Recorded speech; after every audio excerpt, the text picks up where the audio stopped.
जय Jagannath good morning दर्शक बंधु आज हूँ मे मास 15 तारिख शुक्रवार। तो आज सकाल कौन टॉप न्यूज रही चलतु देखि नवा ता पूर्व चैनल को सब्सक्राइब करी पाखरे थिबा ऑल बेल आइकन को दबाई दिंतु कारण जहाँ भी लेटेस्ट इनफॉरमेशन रही आपण मैंने सर्वप्रथमे पाइपारे। प्रथम अपडेट रही भारतर सबुठारु बड़ मेडिकल प्रवेशिका परीक्षा नीट यूजी पेपर लीक घटना आउ 2 जन गिरफ।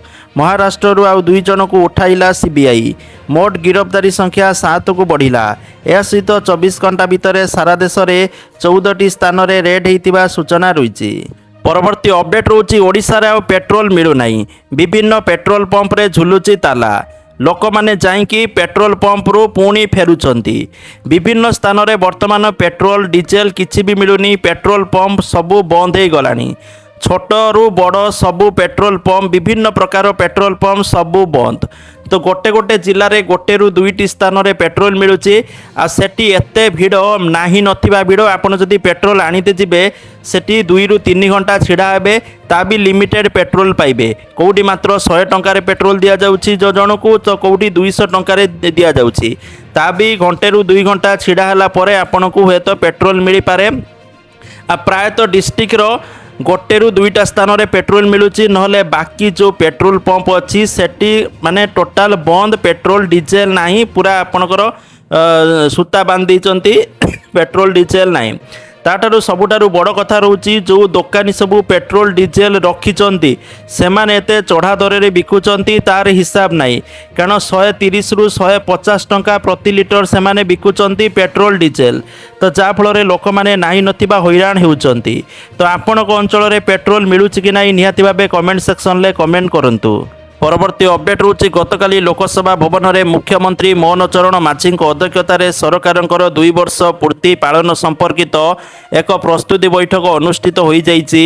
एही बैठक में वर्तमान पश्चिम एशिया परिस्थिति जो समग्र देश एक संकटमय परिस्थिति दे गति करुछि सेतिपई एही उत्सव को निराडंबर भावे पालन करा मुख्यमंत्री निर्देश देइचंती।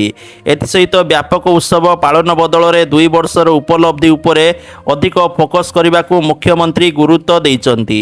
सरकारଙ୍କର ଏହି उपलब्धि होउची लोकंक पई तेणु यही सफलता जपरी प्रत्येक लोकंक पाखरे पहुँचब सेथिपई कार्यक्रम ग्रहण करने मुख्यमंत्री परामर्श देइचंती। परवर्ती अपडेट रोची दिल्ली रे सप्ताह को 2 दिनिया वर्क फ्रॉम होम निर्देश। सरकारी कर्मचारी वर्क फ्रॉम होम घोषणा। वर्क फ्रॉम होम घोषणा कले दिल्ली मुख्यमंत्री रेखा गुप्ता। सेहीपरि सरकारी जानवाहन व्यवहार ह्रास करा जाइछि जेतेबेले अधिकारी पेट्रोल आवंटन 20% ह्रास करा जाइतिबा सूचना रही।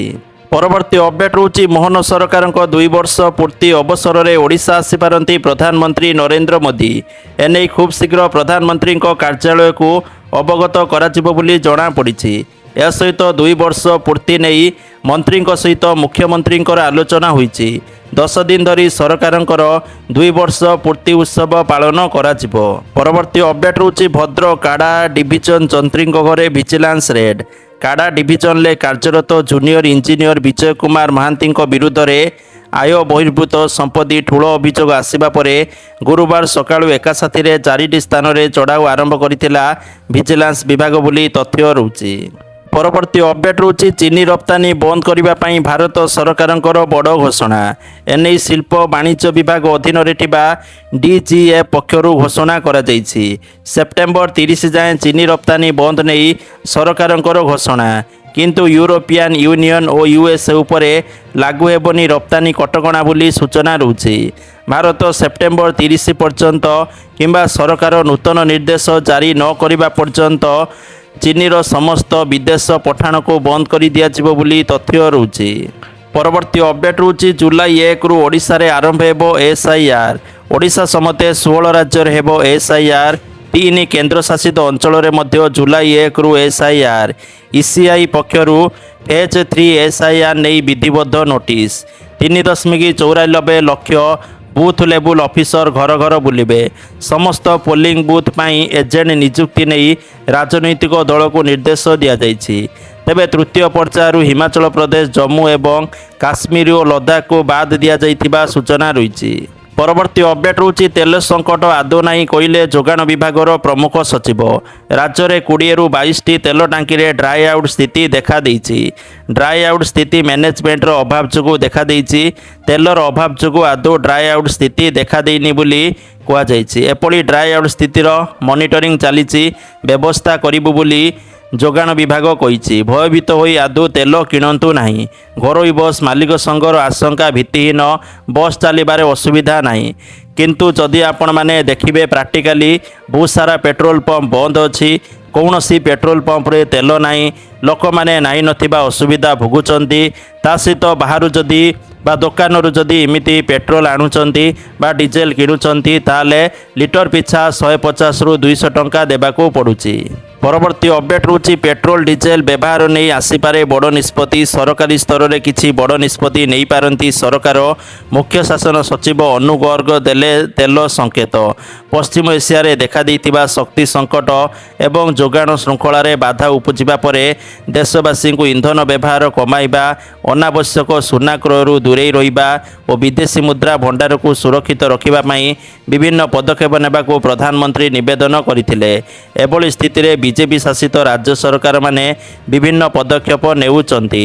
ଦେଶବାସୀଙ୍କୁ ଇନ୍ଧନ ବ୍ୟବହାର କମାଇବାକୁ ନିବେଦନ କରିଥିଲେ ପ୍ରଧାନମନ୍ତ୍ରୀ। ପରବର୍ତ୍ତୀ ଅପଡେଟ୍ ରହୁଛି ଆସନ୍ତା 17 ତାରିଖ ଯାଏଁ ରାଜ୍ୟରେ ଘଡ଼ଘଡ଼ି ସହିତ ବର୍ଷା ହୋଇପାରେ ବୋଲି ସୂଚନା ରହୁଛି। ବିଶେଷ କରି ଜିଲ୍ଲାଗୁଡ଼ିକ ରହୁଛି ବାଲେଶ୍ୱର, ଭଦ୍ରକ, ଯାଜପୁର, କେନ୍ଦୁଝର, ମୟୂରଭଞ୍ଜ, କେନ୍ଦ୍ରାପଡ଼ାରେ ଘଡ଼ଘଡ଼ି ଓ ବର୍ଷା ସହିତ 40ରୁ 50 କିଲୋମିଟର ବେଗରେ ପବନ ବହିବାର ସମ୍ଭାବନା ରହିଛି। ପରବର୍ତ୍ତୀ ଅପଡେଟ୍ ରହୁଛି ଖୁବ୍ ଶୀଘ୍ର ଚାଲିବ ପୁରୀ କୋରାପୁଟ ନୂଆ ଏକ୍ସପ୍ରେସ୍। ସପ୍ତାହରେ 3 ଦିନ ଚାଲିବା ନେଇ ସିଏମ୍ଓ ପକ୍ଷରୁ ସୂଚନା। ପ୍ରଧାନମନ୍ତ୍ରୀ ଓ ରେଳମନ୍ତ୍ରୀଙ୍କୁ ଧନ୍ୟବାଦ ଜଣାଇଲେ ମୁଖ୍ୟମନ୍ତ୍ରୀ। ଏହି ଟ୍ରେନ୍ଟି ପୁରୀରୁ ସମ୍ବଲପୁର ଦେଇ କୋରାପୁଟ ଯିବ। ପୁରୀରୁ ସୋମବାର, ଗୁରୁବାର ଓ ଶନିବାର ଛାଡ଼ିବ। କୋରାପୁଟରୁ ମଙ୍ଗଳବାର, ଶୁକ୍ରବାର ଓ ରବିବାର ବାହାରିବ ବୋଲି ସୂଚନା ରହୁଛି। ଏହାର ଯାତ୍ରାପଥରେ ମୋଟ 19ଟି ଷ୍ଟପେଜ୍ ରହିବ। ପରବର୍ତ୍ତୀ ଅପଡେଟ୍ ରହୁଛି ଓମାନ ଉପକୂଳ ନିକଟରେ ଏକ ଭାରତୀୟ ଜାହାଜ ଉପରେ ହୋଇଥିବା ମିସାଇଲ୍ ଆକ୍ରମଣକୁ ନେଇ ଭାରତ କଡ଼ା ଅସନ୍ତୋଷ ପ୍ରକାଶ କରିଛି। ବୈଦେଶିକ ମନ୍ତ୍ରାଳୟ ଏହି ଘଟଣାକୁ ଅଗ୍ରହଣୀୟ ବୋଲି କହିବା ସହିତ ଆନ୍ତର୍ଜାତୀୟ ସାମୁଦ୍ରିକ ବ୍ୟାପାର ଏବଂ ସାଧାରଣ ନାବିକମାନଙ୍କୁ ଟାର୍ଗେଟ୍ କରିବା କୌଣସି ପରିସ୍ଥିତିରେ ଗ୍ରହଣ କରାଯାଇପାରିବ ନାହିଁ ବୋଲି କହିଛି। ପରବର୍ତ୍ତୀ ଅପଡେଟ୍ ରହୁଛି ସାରା ରାଜ୍ୟରେ ତେଲର ଉତ୍କଟ ସମସ୍ୟା, ଆଉ ଚାଲିବନି ବସ୍। ରାଜଧାନୀ ଭୁବନେଶ୍ୱରରେ ପେଟ୍ରୋଲ ଆଉ ଡିଜେଲ ସଙ୍କଟ ଏବେ ଚରମ ସୀମାରେ ପହଞ୍ଚିଛି, ଯାହାକୁ ନେଇ ବେଶୀ ଚିନ୍ତାରେ ପଡ଼ିଛନ୍ତି ରାଜ୍ୟ ଘରୋଇ ବସ୍ ମାଲିକ ସଂଘ। ସାରା ରାଜ୍ୟରେ ତେଲର ଉତ୍କଟ ସମସ୍ୟା ଦେଖାଦେଇଛି। ଏଥିପାଇଁ ବାଧ୍ୟ ହୋଇ ଘରୋଇ ବସ୍ ଚଳାଚଳ ବନ୍ଦ କରିବ ସଂଘ।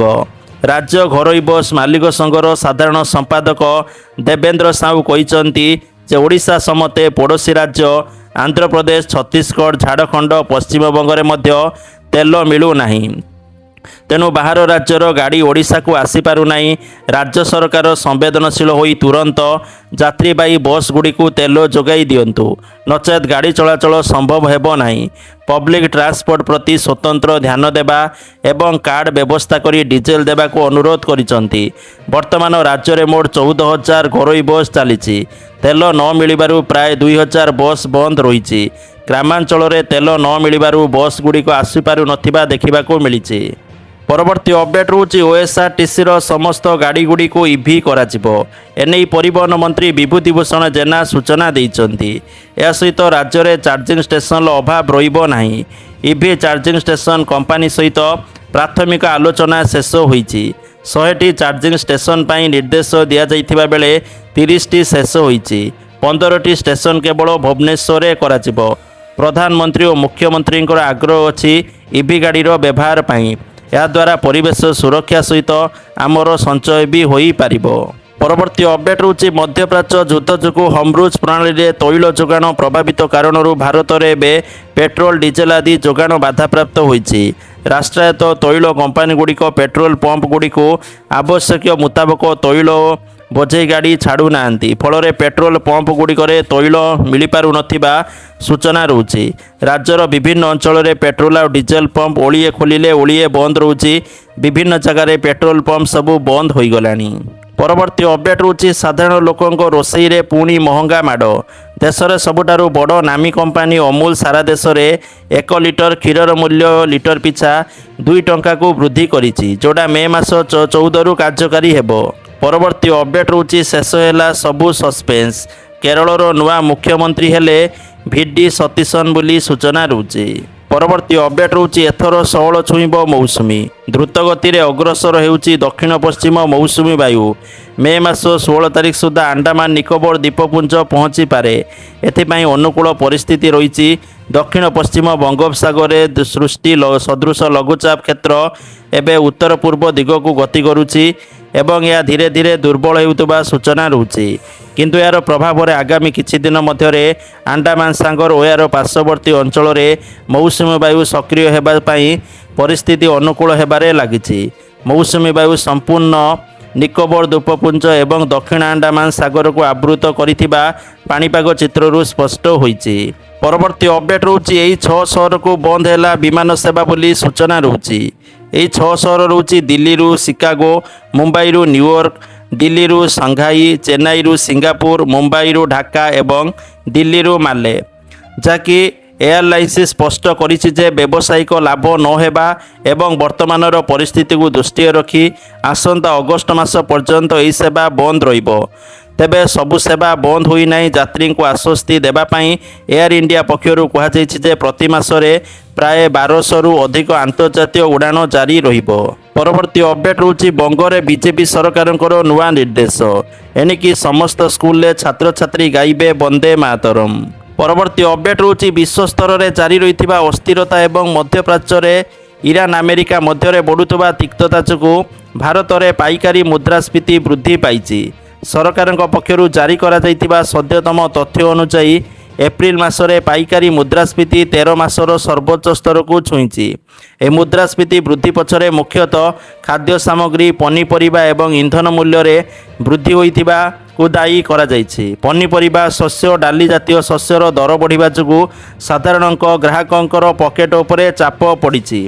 ବିଶ୍ୱ ବଜାରରେ ଅଶୋଧିତ ତୈଳ ଦର ବୃଦ୍ଧି ପାଇଥିବାରୁ ଏହାର ପ୍ରଭାବ ସିଧାସଳଖ ପାଇକାରୀ ବଜାର ଉପରେ ଦେଖିବା ପାଇଁ ମିଳିଛି।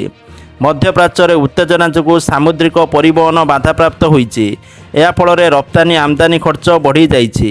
ଯେହେତୁ ଭାରତ ନିଜର ଅଧିକାଂଶ ତୈଳ ଆବଶ୍ୟକତା ପାଇଁ ଏହି ଅଞ୍ଚଳ ଉପରେ ନିର୍ଭର କରେ, ତେଣୁ ସେଠାରେ ଲାଗି ରହିଥିବା ଯୁଦ୍ଧ ପରିସ୍ଥିତି ଭାରତରେ ଜିନିଷପତ୍ରର ଦର ବଢ଼ାଇବାରେ ସହାୟକ ହେଉଛି। ତେଣୁ ଆଗାମୀ ଦିନରେ ଆହୁରି ମାତ୍ରାରେ ନିତ୍ୟ ବ୍ୟବହାର୍ଯ୍ୟ ଜିନିଷ ବୃଦ୍ଧି ପାଇବ। ଖାଇବା ତେଲ କତରୁ ପେଟ୍ରୋଲ, ଡିଜେଲ, ତା ସହିତ ସୁନା, ସବୁ ପ୍ରକାର ଜିନିଷ, ଯେଉଁ ଜିନିଷରେ ହାତ ମାରିବେ ସେହି ଜିନିଷ ମହଙ୍ଗା ହେବ। ଏମିତିକି ଡାଲି ଜାତୀୟ ଶସ୍ୟ, ପନିପରିବା, ସବୁ ଜିନିଷ ମହଙ୍ଗା ହେବ। କାରଣ ଓଡ଼ିଶାରେ ମଧ୍ୟ ପେଟ୍ରୋଲ, ଡିଜେଲ ମିଳୁନି, ସବୁ ଟାଙ୍କି ବନ୍ଦ ହୋଇଗଲାଣି। ତ ଯାହାଫଳରେ ଟ୍ରାନ୍ସପୋର୍ଟ ଜିନିଷପତ୍ର ଏପଟ ସେପଟ ହୋଇପାରିବ ନାହିଁ। ତେଣୁ ପନିପରିବା ଚାଷ ହେଲେ ବି ସେ ଗୋଟେ ଜାଗାରୁ ଅଲଗା ଜାଗାକୁ ଆସିବ କେମିତି, ଯେଉଁଠି ପେଟ୍ରୋଲ ନଥିବ, ଡିଜେଲ ନଥିବ, ଗାଡ଼ି ଯଦି ନ ଚାଲେ। ତେଣୁ ବିଭିନ୍ନ ଜିନିଷ ଆଗାମୀ ଦିନରେ ଆହୁରି ମହଙ୍ଗା ହେବ। ଲୋକମାନେ ନାହିଁ ନଥିବା ଅସୁବିଧା ଭୋଗିବେ। ତା ସହିତ ମୁଦ୍ରାସ୍ଫୀତି ବଢ଼ୁଥିବାରୁ ଭାରତୀୟ ରିଜର୍ଭ ବ୍ୟାଙ୍କ ସୁଧ ହାର ହ୍ରାସ କରିବା ନେଇ ମଧ୍ୟ ଆଶା କମ୍ ରହିଛି। ତେଣୁ ବିଶ୍ୱ ରାଜନୀତିରେ ଲାଗି ରହିଥିବା ଅସ୍ଥିରତା ଭାରତୀୟ ବଜାରରେ ମହଙ୍ଗା ମାଡ଼ର ରୂପ ନେଉଛି। ସରକାରଙ୍କ ପାଇଁ ଏବେ ଦରଦାମ ନିୟନ୍ତ୍ରଣ କରିବା ଏକ ବଡ଼ ଆହ୍ୱାନ ହୋଇପାରେ। ପରବର୍ତ୍ତୀ ଅପଡେଟ୍ ରହୁଛି ବାଲିଅନ୍ତାରେ ଜିଆର୍ପି କନେଷ୍ଟବଳ ସୌମ୍ୟ ରଞ୍ଜନ ହତ୍ୟା ମାମଲାରେ ମୁଖ୍ୟ ଅଭିଯୁକ୍ତ ଗିରଫ। ମୁଖ୍ୟ ଅଭିଯୁକ୍ତ ଚିନୁ ଓରଫ ରଞ୍ଜିତ ପାତ୍ରଙ୍କୁ ବାନ୍ଧିଲା କ୍ରାଇମବ୍ରାଞ୍ଚ। କଟକ ସଦର ଥାନା ଅଞ୍ଚଳରୁ ଧରାପଡ଼ିଥିବା ସୂଚନା ରହିଛି। ସୌମ୍ୟ ରଞ୍ଜନଙ୍କର ହତ୍ୟା ମାମଲାରେ ରଞ୍ଜିତଙ୍କର ସମ୍ପୃକ୍ତି ରହିଛି। ଏହି ମାମଲାରେ ପୂର୍ବରୁ ସ୍ଥାନୀୟ ପୁଲିସ 12 ଜଣଙ୍କୁ ଗିରଫ କରିଥିଲା। ପରବର୍ତ୍ତୀ ଅପଡେଟ୍ ରହୁଛି ଆଜିଠାରୁ 5 ଦେଶ ଗସ୍ତରେ ଯିବେ ପ୍ରଧାନମନ୍ତ୍ରୀ ମୋଦି। ଶକ୍ତି ସଙ୍କଟ ମଧ୍ୟରେ ମିଳିପାରେ ବଡ଼ ଆଶ୍ୱସ୍ତି। ଏହିସବୁ ଲକ୍ଷ୍ୟ ରଖିଛି ଭାରତ, ଯେପରିକି ରଣନୈତିକ, ଅର୍ଥନୈତିକ ଏବଂ ପ୍ରଯୁକ୍ତିବିଦ୍ୟା ସହଯୋଗକୁ ସୁଦୃଢ଼ କରିବା। ପରବର୍ତ୍ତୀ ଅପଡେଟ୍ ରହୁଛି ବଦଳିବ ଡିପ୍ଲୋମା ପାଠ୍ୟକ୍ରମ, ବାଦ୍ ପଡ଼ିବ ଏକାଧିକ କୋର୍ସ। ଏଣିକି ବୈଷୟିକ ଶିକ୍ଷାରେ ବଦଳିବ ପାଠ୍ୟକ୍ରମ। ବର୍ତ୍ତମାନ ହେବ ଡିପ୍ଲୋମା ପାଠ୍ୟକ୍ରମ, ଆଉ ବାଦ୍ ପଡ଼ିବ ଏକାଧିକ କୋର୍ସ। ଏଥିରେ ଯୋଡ଼ି ହେବ ଅନେକ ନୂଆ ପାଠ। ବୈଷୟିକ ଶିକ୍ଷା ଓ ତାଲିମ ନିର୍ଦ୍ଦେଶାଳୟରୁ ମିଳିଥିବା ସୂଚନା ଅନୁସାରେ ଛାତ୍ରଛାତ୍ରୀଙ୍କ ପାଇଁ ନିଯୁକ୍ତି ଭିତ୍ତିକ ପାଠ୍ୟକ୍ରମକୁ ଗୁରୁତ୍ୱ ଦେଇ ଚଳିତ ବର୍ଷ ପାଠ୍ୟ ଖସଡ଼ା ପ୍ରସ୍ତୁତ ହେଉଛି। କିଛି କୋର୍ସକୁ ଏଥିରୁ ବାଦ୍ ଦିଆଯିବ ବୋଲି ଜଣାପଡ଼ିଛି। ପରବର୍ତ୍ତୀ ଅପଡେଟ୍ ରହୁଛି ବଡ଼ଦାଣ୍ଡରେ ଖୋଲିବ 8ଟି ଅସ୍ଥାୟୀ ହସ୍ପିଟାଲ। ଜୁନ୍ 30 ତାରିଖ ସୁଦ୍ଧା ହସ୍ପିଟାଲ ଖୋଲିବ ବୋଲି ସୂଚନା ରହୁଛି। ଜୁଲାଇ 16ରେ ମହାପ୍ରଭୁଙ୍କର ବିଶ୍ୱ ପ୍ରସିଦ୍ଧ ରଥଯାତ୍ରା ଅନୁଷ୍ଠିତ ହେବ। ରଥଯାତ୍ରା ପୂର୍ବରୁ ପୁରୀ ମେଡିକାଲ ପରିସରରେ ନୂଆ ବିଲ୍ଡିଂ କାମ ସାରିବା ସହିତ ଡାକ୍ତରଙ୍କ ସଂଖ୍ୟା ପୂରଣ, ଶ୍ରୀ ଜଗନ୍ନାଥ ମେଡିକାଲକୁ କାର୍ଯ୍ୟକ୍ଷମ କରିବା ଆଦି ପ୍ରସଙ୍ଗକୁ ନେଇ ସମୀକ୍ଷା କରାଯାଇଛି। ଏହା ସହିତ ରୋଗୀଙ୍କର ଭିଡ଼ କମାଇବା ନେଇ ପ୍ରଥମ କରି ଟ୍ରାଇଜି ବଡ଼ଦାଣ୍ଡରେ ଖୋଲିବ 8ଟି ଅସ୍ଥାୟୀ ହସ୍ପିଟାଲ। ପରବର୍ତ୍ତୀ ଅପଡେଟ୍ ରହୁଛି ପ୍ରଧାନମନ୍ତ୍ରୀ ନରେନ୍ଦ୍ର ମୋଦିଙ୍କ ଆହ୍ୱାନକୁ ସ୍ୱୀକାର କରି ଉପମୁଖ୍ୟମନ୍ତ୍ରୀ କନକ ବର୍ଦ୍ଧନ ସିଂଦେଓ ତାଙ୍କର ନିଜ ବ୍ୟକ୍ତିଗତ ସୁରକ୍ଷା ପାଇଁ ଯାଉଥିବା ପାଇଲଟ ଓ ଏସ୍କର୍ଟ ଗାଡ଼ିଗୁଡ଼ିକୁ ହଟେଇ ଦେଇଛନ୍ତି। ଆଜିଠାରୁ ସଚିବାଳୟ ଯିବା କିମ୍ବା ଅନ୍ୟାନ୍ୟ କାର୍ଯ୍ୟ ପାଇଁ କେବଳ ଏକମାତ୍ର ଗାଡ଼ିର ବ୍ୟବହାର କରିବେ। ପରବର୍ତ୍ତୀ ଅପଡେଟ୍ ରହୁଛି ମଧ୍ୟପ୍ରାଚ୍ୟରେ ଚାଲିଥିବା ଯୁଦ୍ଧ ମଧ୍ୟରେ ଭାରତ ପାଇଁ ଆଉ ଏକ ଖୁସି ଖବର। ଏଲ୍ପିଜି ଟ୍ୟାଙ୍କର ଏମ୍ଭି ସନସାଇନ୍ ହମରୁଜ ପ୍ରଣାଳୀ ପାର କରି ଏବେ ଭାରତ ଅଭିମୁଖେ ମୁହାଁଇଛି। ଭାରତୀୟ ନୌସେନା ଏବଂ ଅନ୍ୟାନ୍ୟ ଏଜେନ୍ସି ଜାହାଜକୁ ସୁରକ୍ଷା ଯୋଗାଇ ଦେଉଛନ୍ତି। ରିପୋର୍ଟ ଅନୁଯାୟୀ ଏହି ସମ୍ବେଦନଶୀଳ ଅଞ୍ଚଳରୁ ସୁରକ୍ଷିତ ଭାବରେ ଖାଲି କରାଯାଇଥିବା ଏହା ଭାରତର 15ତମ ଏଲ୍ପିଜି ଜାହାଜ। ପରବର୍ତ୍ତୀ ଅପଡେଟ୍ ରହୁଛି ସରକାରୀ କର୍ମଚାରୀ ଓ ଶିକ୍ଷକଙ୍କ ପାଇଁ ମହଙ୍ଗା ଭତ୍ତା 2% ବୃଦ୍ଧି କଲେ ତାମିଲନାଡୁ ମୁଖ୍ୟମନ୍ତ୍ରୀ। ପରବର୍ତ୍ତୀ ଅପଡେଟ୍ ରହୁଛି ଇପିଏଫ୍ଓର ବଡ଼ ନିଷ୍ପତ୍ତି, ଏଣିକି ଅଟୋମେଟିକ୍ ହେବ ଫାଇନାଲ ପିଏଫ୍ ଉଠାଣ ଓ ଆକାଉଣ୍ଟ ଟ୍ରାନ୍ସଫର ପ୍ରକ୍ରିୟା ବୋଲି ସୂଚନା ରହୁଛି। ଇପିଏଫ୍ଓ ନିଜର 7 କୋଟିରୁ ଅଧିକ ସଦସ୍ୟଙ୍କ ପାଇଁ ଏକ ବଡ଼ ଏବଂ ଆଶ୍ୱସ୍ତିକର ଖବର ଆଣିବା ପାଇଁ ଯାଉଛି। ଚାକିରି ଛାଡ଼ିବା କିମ୍ବା ଅବସର ନେବା ପରେ ପିଏଫ୍ ଟଙ୍କା ଉଠାଇବା ପାଇଁ ଆଉ ଦୀର୍ଘଦିନ ଅପେକ୍ଷା କରିବାକୁ ପଡ଼ିବ ନାହିଁ। କର୍ମଚାରୀ ଭବିଷ୍ୟନିଧି ସଂଗଠନ ଏବେ ଫାଇନାଲ ପ୍ରୋଭିଡେଣ୍ଟ ଫଣ୍ଡ ଉଠାଣ ପ୍ରକ୍ରିୟାକୁ ସମ୍ପୂର୍ଣ୍ଣ ସ୍ୱୟଂଚାଳିତ ବା ଅଟୋମେଟିକ୍ କରିବାକୁ ପ୍ରସ୍ତୁତ ହେଉଥିବା ସୂଚନା ରହୁଛି। ବର୍ତ୍ତମାନ ନିୟମ ଅନୁଯାୟୀ କେବଳ ଆଡଭାନ୍ସ କିମ୍ବା ଆଂଶିକ ଉଠାଣ କ୍ଷେତ୍ରରେ 5 ଲକ୍ଷ ପର୍ଯ୍ୟନ୍ତ କ୍ଲେମ୍ ଅଟୋ ସେଟଲମେଣ୍ଟ ମୋଡ଼ରେ କରାଯାଇଛି। ଏହି ଆଡଭାନ୍ସ କ୍ଲେମ୍ ପ୍ରକ୍ରିୟା ଆବେଦନ କରିବାର 3 ଦିନ ଭିତରେ ପୂରଣ ହେଉଥିବା ସୂଚନା ରହୁଛି। ପରବର୍ତ୍ତୀ ଅପଡେଟ୍ ରହୁଛି ଦିଲ୍ଲୀରେ ପୁଣି ଏକ ଲଜ୍ଜାଜନକ ତଥା ଅମାନବୀୟ ଘଟଣା ସାମ୍ନାକୁ ଆସିଛି। ରାଜଧାନୀ ଦିଲ୍ଲୀରେ ଏକ ଘରୋଇ ସ୍ଲିପର ବସ୍ରେ ଜଣେ ବିବାହିତ ମହିଳାଙ୍କୁ ଗଣଦୁଷ୍କର୍ମ କରାଯାଇଥିବା ଅଭିଯୋଗ ହୋଇଛି। ଏହି ଘଟଣା ସମଗ୍ର ଦେଶରେ ଚାଞ୍ଚଲ୍ୟ ଖେଳାଇ ଦେଇଥିବା ବେଳେ ପୋଲିସ ତୁରନ୍ତ କାର୍ଯ୍ୟାନୁଷ୍ଠାନ ଗ୍ରହଣ କରି ବସ୍ର ଉଭୟ ଡ୍ରାଇଭର ଓ କଣ୍ଡକ୍ଟରକୁ ଗିରଫ କରିଥିବା ସୂଚନା ରହିଛି। ପରବର୍ତ୍ତୀ ଅପଡେଟ୍ ରହୁଛି ଓଡ଼ିଶାରେ ଆଇନ ଶୃଙ୍ଖଳା ବିପର୍ଯ୍ୟସ୍ତ ହୋଇପଡ଼ିଛି। ବିଜେପି ଶାସନରେ ସାଧାରଣ ଲୋକେ ଆତଙ୍କିତ ଥିବାବେଳେ ମହିଳାଙ୍କ ଉପରେ ନିର୍ଯାତନା ବଢ଼ିଥିବା ଅଭିଯୋଗ କରିଛି ବିଜେଡି। ବାଲିଅନ୍ତା ଓ ନୟାଗଡ଼ରେ ଯେଉଁ ଅମାନୁଷିକ ଘଟଣା ଘଟିଛି ତାହା ସମସ୍ତଙ୍କୁ ଚକିତ ଓ ବିଚଳିତ କରିଛି। ବିଜେଡି ଗତକାଲି କଟକରେ ଡିଜି ଅଫିସ୍ ଆଗରେ ବିକ୍ଷୋଭ ପ୍ରଦର୍ଶନ କରିଥିଲା। ପରବର୍ତ୍ତୀ ଅପଡେଟ୍ ରହୁଛି ଆଇପିଏଲ୍ ମଝିରେ ମୁମ୍ବାଇ ଇଣ୍ଡିଆନ୍ସ ନେଲା ବଡ଼ ନିଷ୍ପତ୍ତି, ଅଧିନାୟକ ବଦଳାଇଲା। ନୂଆ ଅଧିନାୟକ ଭାବେ ଦାୟିତ୍ୱ ନେଲେ ପେସ୍ ବୋଲର ଯଶପ୍ରୀତ ବୁମରା ବୋଲି ସୂଚନା ରହୁଛି। ଅଧିନାୟକ ଦାୟିତ୍ୱ ତୁଲାଉଥିବା ଅଲରାଉଣ୍ଡର ହାର୍ଦ୍ଦିକ ପାଣ୍ଡ୍ୟାଙ୍କ ସ୍ଥାନରେ ବୁମରାଙ୍କୁ ନିଯୁକ୍ତି ମିଳିଛି। ହାର୍ଦ୍ଦିକଙ୍କ ଭଳି ଭାରତୀୟ ଟି20 ଦଳର ଅଧିନାୟକ ସୂର୍ଯ୍ୟକୁମାର ଯାଦବ ମଧ୍ୟ ଦଳରେ ନାହାନ୍ତି। ପରବର୍ତ୍ତୀ ଅପଡେଟ୍ ରହୁଛି କନ୍ୟା ଆସିଲେ ରୋଷଣୀ କରି ବରଯାତ୍ରୀ ଭଳି କନ୍ୟା ରୋଷଣୀ କରି ବର ଘରକୁ ଆସିଲେ ବରକୁ କନ୍ୟା ପକ୍ଷ ପାଛୋଟି ନେବା ପରି କନ୍ୟାକୁ ବର ପକ୍ଷ ପାଛୋଟି ନେବା ପରେ ବେଦୀରେ ହେଲା ବାହାଘର। କନ୍ୟା ବିଦା ହେବା ପରିବର୍ତ୍ତେ କନ୍ୟା ସହିତ ବର ବିଦା ହେଲା। ଏହା ସହିତ ବରକୁ ସମସ୍ତ ଦାନି ଯୌତୁକ ଦେଇ ବିଦା କରିଛନ୍ତି ବରପକ୍ଷ। କେନ୍ଦୁଝର ଜିଲ୍ଲାରେ ଅନୁଷ୍ଠିତ ହୋଇଛି ଏଭଳି ନିଆରା ବାହାଘର ଯାହାକି ସମସ୍ତେ ଦେଖି ଚକିତ ହୋଇଛନ୍ତି, ଯାହା ଆଜିର ସମୟରେ ଏକ ବଡ଼ ଉଦାହରଣ। ପରବର୍ତ୍ତୀ ଅପଡେଟ୍ ରହୁଛି ଜଣକ ନାଁରେ ୱାରେଣ୍ଟ, ଅନ୍ୟ ଜଣକୁ ଉଠାଇ ନେଲା ପୋଲିସ। ନିର୍ଦ୍ଦୋଷକୁ ଦୀର୍ଘ 12 ଘଣ୍ଟା ଧରି ଅଟକ ରଖିଲା ପରେ ଆଧାର କାର୍ଡ ଦେଖି ଛାଡ଼ିଛି ପୋଲିସ। କେନ୍ଦ୍ରାପଡ଼ା ସଦର ଥାନା ସାରଙ୍ଗ ଗାଁରେ ଏଭଳି ଅଭାବନୀୟ ଘଟଣା ଘଟିଛି। ପରବର୍ତ୍ତୀ ଅପଡେଟ୍ ରହୁଛି ଆପେ ଆପେ ହୁତୁ ହୁତୁ ହୋଇ ଜଳି ଯାଉଛି ଚାଳଛପର ଘର। ଚାଳ ଉଲାରି ପାଣି ଢାଳିଲା ବେଳକୁ ଆଉ କିଛି ବାକି ରହୁନି, ନିଆଁରେ ସବୁ ପୋଡ଼ି ପାଉଁଶ ହୋଇଯାଉଛି।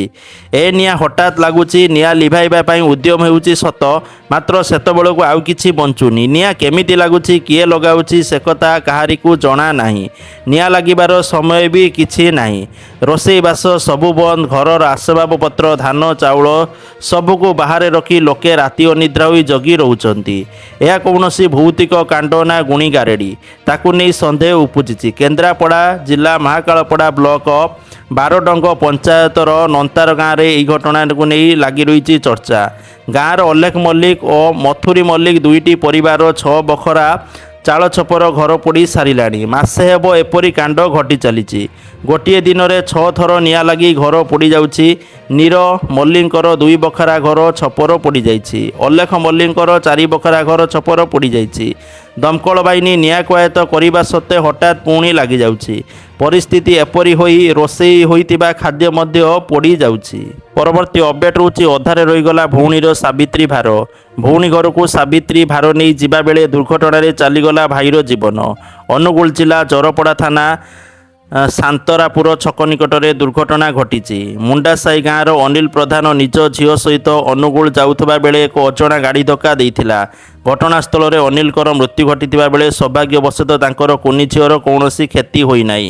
ଖବର ପାଇ ଜରପଡ଼ା ପୋଲିସ ପହଞ୍ଚି ତଦନ୍ତ ଚଳାଇଛି। ପରବର୍ତ୍ତୀ ଅପଡେଟ୍ ହେଉଛି ସରକାରଙ୍କର ନୂଆ ଯୋଜନା ସୋଲାର ପମ୍ପ ସ୍ଥାପନା ପାଇଁ 90% ପର୍ଯ୍ୟନ୍ତ ସହାୟତା ପାଇବେ ଚାଷୀ ବୋଲି ତଥ୍ୟ ରହୁଛି। ତ ଏହି ଯୋଜନାର ନାମ ରହୁଛି PM କୁସୁମ ଯୋଜନା। ପରବର୍ତ୍ତୀ ଅପଡେଟ୍ ରହୁଛି ସୁଭଦ୍ରା ଯୋଜନାକୁ ନେଇ ଆସିଲା ବଡ଼ ଖବର। ସୁଭଦ୍ରା ଯୋଜନାର 5ମ ପର୍ଯ୍ୟାୟ କିସ୍ତି ଆପଣଙ୍କୁ ରାକ୍ଷୀ ପୂର୍ଣ୍ଣିମା ବା ଅଗଷ୍ଟ ମାସ 28 ତାରିଖରେ ପ୍ରଦାନ କରାଯିବ। ତା ପୂର୍ବରୁ ନିହାତି ଭାବେ ଆପଣମାନେ ଷ୍ଟାଟସ୍ ଚେକ୍ କରନ୍ତୁ ଯେ ଆପଣଙ୍କର ନାମ ମାନେ ଅଯୋଗ୍ୟ ତାଲିକାରେ ନାହିଁ ତ ତା ସହିତ ବ୍ୟାଙ୍କ ଖାତା ଆକ୍ଟିଭ କରିକି ରଖିଥାନ୍ତୁ। ପରବର୍ତ୍ତୀ ଅପଡେଟ୍ ରହୁଛି PM କିଷାନ ଯୋଜନାକୁ ନେଇ ଆସିଲା ବଡ଼ ଖବର। PM କିଷାନ ଯୋଜନାର ପରବର୍ତ୍ତୀ କିସ୍ତି ଜୁନରୁ ଜୁଲାଇ ମାସ ମଧ୍ୟରେ ମିଳିବ। ତା ପୂର୍ବରୁ ସମସ୍ତେ KYC ଅପଡେଟ୍ କରିକି ରଖନ୍ତୁ। ପରବର୍ତ୍ତୀ ଅପଡେଟ୍ ରହୁଛି ବାହାଘର ଦିନ କନ୍ୟାଙ୍କର ସଡ଼କ ଦୁର୍ଘଟଣା। UP ଗୋରଖପୁରରେ ଏକ ଭିନ୍ନ ଧରଣର ବିବାହ ଘଟଣା ସାମ୍ନାକୁ ଆସିଛି, ଯେଉଁଥିରେ ICUରେ ଅଚେତ କନ୍ୟାଙ୍କୁ ବିବାହ କରିଛନ୍ତି ବର। ଏଠାରେ ପଣ୍ଡିତଙ୍କ ମନ୍ତ୍ର ଉଚ୍ଚାରଣରେ ବିବାହ ହୋଇଛି। ଏହି ସମୟରେ କନ୍ୟା ହସ୍ପିଟାଲର ପୋଷାକ ପିନ୍ଧିଥିବା ନଜରକୁ ଆସିଛି। ଏ ଅନ୍ୟାନ୍ୟ ବିବାହ କାର୍ଯ୍ୟରେ ଡାକ୍ତର ଏବଂ ନର୍ସ ମଧ୍ୟ ସାକ୍ଷୀ ଭାବରେ ଉପସ୍ଥିତ ଅଛନ୍ତି। ପରବର୍ତ୍ତୀ ଅପଡେଟ୍ ରହୁଛି ଜୁନ୍ 21ରେ ଓଡ଼ିଶା ଶିକ୍ଷକ ଯୋଗ୍ୟତା ପରୀକ୍ଷା 2024 ବା OTET ଅନୁଷ୍ଠିତ ହେବ। 2ଟି ସିଟିଂରେ ପରୀକ୍ଷା ହେବ। ଆବେଦନକାରୀ ଯୋଗ୍ୟ ପରୀକ୍ଷାର୍ଥୀମାନେ ଆସନ୍ତା ଜୁନ୍ 9 ତାରିଖରୁ ବୋର୍ଡର ୱେବସାଇଟ୍ରୁ ଆଡମିଟ୍ କାର୍ଡ଼ ଡାଉନଲୋଡ୍ କରିପାରିବେ ବୋଲି ସୂଚନା ରହୁଛି। ପରବର୍ତ୍ତୀ ଅପଡେଟ୍ ରହୁଛି ଯୁକ୍ତ 2 ରେଜଲ୍ଟକୁ ନେଇ ଆସିଲା ବଡ଼ ଖବର। 20 ତାରିଖ ମଧ୍ୟରେ ଯୁକ୍ତ 2 ରେଜଲ୍ଟ ପ୍ରକାଶ ପାଇବ ବୋଲି ତଥ୍ୟ ରହୁଛି। ଆପଣମାନେ ଓଡ଼ିଶା ରେଜଲ୍ଟର ଅଫିସିଆଲ ୱେବସାଇଟ୍ରେ ଯାଇକି ରେଜଲ୍ଟ ଚେକ୍ କରିପାରିବେ। ପରବର୍ତ୍ତୀ ଅପଡେଟ୍ ରହୁଛି ସୁନା ଦରକୁ ନେଇକି ଓଡ଼ିଶା ରାଜଧାନୀ ଭୁବନେଶ୍ୱରରେ ଆଜି 22 କ୍ୟାରେଟ୍ ସୁନା ମୂଲ୍ୟ 10 ଗ୍ରାମ ପ୍ରତି 1,48,800 ଟଙ୍କା ଥିବାବେଳେ 24 କ୍ୟାରେଟ୍ ସୁନା ମୂଲ୍ୟ 10 ଗ୍ରାମ ପ୍ରତି 1,62,330 ଟଙ୍କା ଥିବା ରେକର୍ଡ ହୋଇଛି। ତ ସେହିପରି ରୂପା ଦର କେଜି ପିଛା 3 ଲକ୍ଷ ଟଙ୍କାରେ ପହଞ୍ଚିଛି। ପରବର୍ତ୍ତୀ ଅପଡେଟ୍ ରହୁଛି ମୋଦିଙ୍କର ଇନ୍ଧନ ସଞ୍ଚୟ ଅପିଲ ପରେ ରାଜ୍ୟ ସରକାରଙ୍କ ନିଷ୍ପତ୍ତି। ଓଡ଼ିଶାରେ ଇଭି ଗାଡ଼ି ସବସିଡି ଅବଧି 2028 ଯାଏଁ ବୃଦ୍ଧି। ଅଧିକ ଇଭି ବ୍ୟବହାର ପାଇଁ ପରିବହନ ମନ୍ତ୍ରୀଙ୍କର ଅପିଲ। PMଙ୍କ କଥା ମାନି ତେଲ କମ୍ ବ୍ୟବହାର କରିବାକୁ ପରାମର୍ଶ ବୋଲି ସୂଚନା ରହିଛି। ପରବର୍ତ୍ତୀ ଅପଡେଟ୍ ରହୁଛି ବୟସ୍କ ନାଗରିକଙ୍କ ପାଇଁ ସାଇବର ସୁରକ୍ଷା ସୂଚନା। ଅନଲାଇନ୍ ଠକାମିରୁ ନିଜକୁ ଏବଂ ନିଜ ପରିବାରକୁ ସୁରକ୍ଷିତ ରଖନ୍ତୁ। ପ୍ରଥମେ ରହୁଛି OTP କାହାକୁ ଦିଅନ୍ତୁ ନାହିଁ। ଦ୍ୱିତୀୟରେ APK ଫାଇଲ୍ ଡାଉନଲୋଡ୍ କରନ୍ତୁ ନାହିଁ। ହ୍ୱାଟ୍ସଆପ୍ SMS କିମ୍ବା ଇମେଲରେ ଆସୁଥିବା APK ଫାଇଲ୍ ବାକି କୌଣସି ପ୍ରକାର ଲୋଭନୀୟ ଅଫର୍ ଦେଇକି ଯଦି ଲିଙ୍କ୍ ଆସୁଛି କୌଣସି ଲିଙ୍କ୍ରେ କ୍ଲିକ୍ କରନ୍ତୁ ନାହିଁ ବା କୌଣସି ଇନଫର୍ମେସନ୍ ଦିଅନ୍ତୁ ନାହିଁ ବା କୌଣସି ଆପ୍ଲିକେସନ୍ ଡାଉନଲୋଡ୍ କରନ୍ତୁ ନାହିଁ। ତା ସହିତ ଅଜଣା କଲ୍ ଉଠାନ୍ତୁ ନାହିଁ। ବ୍ୟାଙ୍କ କିମ୍ବା ବୀମା ସଂସ୍ଥାର ଅଧିକାରୀ ବୋଲି ପରିଚୟ ଦେଇ ଆସୁଥିବା ଅଜଣା କଲ୍ ଉପରେ ବିଶ୍ୱାସ କରନ୍ତୁ ନାହିଁ। ନିଜର ବ୍ୟାଙ୍କ ଜନିତ ତଥ୍ୟ କାହାକୁ ବି ପ୍ରଦାନ କରନ୍ତୁ ନାହିଁ।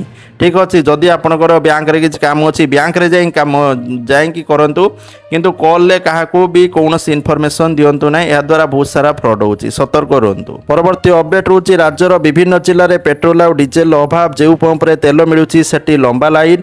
ଆବଶ୍ୟକୀୟ ପରିମାଣ ତେଲ ମିଳୁନଥିବା ଅଭିଯୋଗ। ଗ୍ରାମାଞ୍ଚଳର କେତେକ ଟାଙ୍କିରେ ତେଲ ନଥିବାରୁ ସମସ୍ୟା। କେନ୍ଦୁଝର, ଭଦ୍ରକ, ସୋର, ତେଲକୋଇ, ବଲାଙ୍ଗୀରରେ ତେଲ ଅଭାବ। ଯାଜପୁର, ଭଞ୍ଜନଗର, ରାଉରକେଲା, ନୀଳଗିରି, ପାରାଦୀପରେ ମଧ୍ୟ ଅଭାବ। ତେଲ ନାହିଁ, ଲମ୍ବା ଲାଇନ୍, ଲୋକମାନେ ଯାଇକି ଫେରୁଛନ୍ତି। ପରବର୍ତ୍ତୀ ଅପଡେଟ୍ ରହୁଛି ବାଲେଶ୍ୱର FM ସ୍ୱୟଂଚାଳିତ ମହାବିଦ୍ୟାଳୟର ବିବାଦୀୟ ଅଧ୍ୟାପକଙ୍କ ବଦଳି। ଓଡ଼ିଆ ବିଭାଗର ସହକାରୀ ପ୍ରଫେସର ସନ୍ତୋଷ ନାୟକଙ୍କ ଅନୁଗୁଳକୁ ବଦଳି। ଅନୁଗୁଳ ସରକାରୀ ସ୍ୱୟଂଶାସିତ ବିଦ୍ୟାଳୟକୁ ବଦଳି କଲା ଉଚ୍ଚଶିକ୍ଷା ବିଭାଗ। ପ୍ରଫେସର ସନ୍ତୋଷ ନାୟକଙ୍କ ବିରୁଦ୍ଧରେ ଗୁରୁତର ଅଭିଯୋଗ ଆଣିଲେ ଛାତ୍ରୀ। ଖରାପ ମେସେଜ ଦେଉଥିବା ଅଭିଯୋଗ କରିଥିଲେ ଛାତ୍ରୀ। ପରବର୍ତ୍ତୀ ଅପଡେଟ୍ ରହୁଛି ମହାବାତ୍ୟା ଠାରୁ ବି ଭୟଙ୍କର। ଘରଦ୍ୱାର କି ବିରାଟ ବିରାଟ ଗଛ କଥା ଛାଡ଼ନ୍ତୁ, ଝଡ଼ ମାଡ଼ରେ ଉଡ଼ିଗଲେ ମଣିଷ। ଜଣେ କି 2 ଜଣ ନୁହେଁ, ଘୂର୍ଣ୍ଣିଝଡ଼ର ତାଣ୍ଡବରେ ପ୍ରାଣ ହରାଇଛନ୍ତି 104 ଜଣ। ଉତ୍ତରପ୍ରଦେଶରେ ଗତକାଲି ତାଣ୍ଡବ ରଚିଥିବା କାଳବୈଶାଖୀ ସାରା ଦେଶକୁ ସ୍ତବ୍ଧ କରିଦେଇଛି। ପରବର୍ତ୍ତୀ ଅପଡେଟ୍ ହେଉଛି ରାଜ୍ୟରେ ଆଇନ ଶୃଙ୍ଖଳା ବ୍ୟବସ୍ଥା ନେଇ ମୁଖ୍ୟମନ୍ତ୍ରୀଙ୍କର ସମୀକ୍ଷା। ସଂଗଠିତ ଅପରାଧକୁ ସମ୍ପୂର୍ଣ୍ଣ ଭାବେ ନିୟନ୍ତ୍ରଣ କରିବାକୁ ଦେଲେ ନିର୍ଦ୍ଦେଶ। ଅପରାଧୀଙ୍କ ମଧ୍ୟରେ ଭୟ ସୃଷ୍ଟି କର, ସାଧାରଣ ଲୋକଙ୍କ ପାଇଁ ବନ୍ଧୁ ହୁଅ। କ୍ରାଇମ୍ ମ୍ୟାପିଂ, ଗୁଇନ୍ଦା ତଥ୍ୟ, କଡ଼ାକଡ଼ି ପେଟ୍ରୋଲିଂ ଉପରେ ଗୁରୁତ୍ୱ। ଆଗୁଆ ପଦକ୍ଷେପ ଉପରେ ମଧ୍ୟ ମୁଖ୍ୟମନ୍ତ୍ରୀଙ୍କର ଗୁରୁତ୍ୱ ଆରୋପ। ତ ଯାହାକି ଆଜିକାର ଟପ୍ ନ୍ୟୁଜ୍ ଥିଲା। ଭିଡ଼ିଓ ଲାଇକ୍ କରନ୍ତୁ, ସେୟାର କରନ୍ତୁ। ଜୟ ଜଗନ୍ନାଥ।